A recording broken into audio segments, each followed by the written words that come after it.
What's up mga kaburda? Kaya uunahan ko na biglang nagkaya na ng tropa na pupunta daw din sa San Antonio. Tamo, bakit gagayo? Natutuloy basta hindi pinaplano. Laso ko'y mabilis pa ako sa alas 4, wala pa alas 2 karipas na kami ng takbo din sa barangay Matipunso.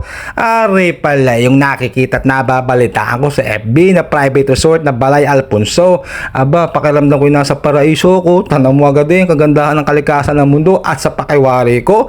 Makakapag-relax at mag-i-enjoy ako din ng todo. Kaya kayo mga problemado na nanonood ng vlog kong ito, arin at aking ikukwento at ipakita ko sa inyo ang mga masayang ganap at kung gaano kagugulo na rin mga kasama ko. Hay paano, umpisa pa lang mga yan, marami-rami pare hanggang dulo. What's up, mga kabudaw? Trivia muna para hindi kayo mag-isip at malito sa pangalan nito. Bakit ho ang pangalan ay Balay Alfonso?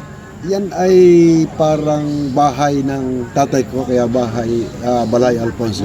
Tatay ko yung Alfonso, Ang ibig sabihin po ng balay, Bahay. bahay. Kaya Balay Alfonso. Balay Alfonso. Bahay ni Alfonso. Yun pala yun, na hindi kayo mas ayos at para alam natin at tayo natututo. Pero hindi yun yung iniisip ko. Kakoy kaya meron din malaking bato, baka gawa ng nuno sa Alfonso.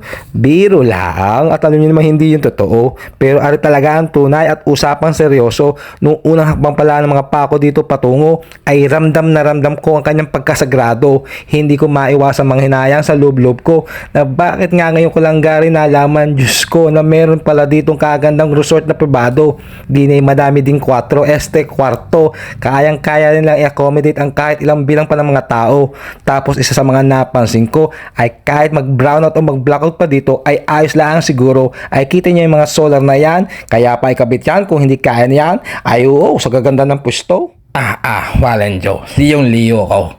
Talab ata. Ay ano ka naman ito? Pag ikay nayakyakan, nakakuha mo sa pagilong-gilong mong ihan. Pero sa diyang pagkakasarap ng aming kantahan na may kaunti lang naman barikan, kung sa kawan ay nagpapaantok lang naman, ay paano ka naman makakatulog? Pag sa lalaki ng mga kaltog, ay sumarap na ang mga ray sa pagyugyog.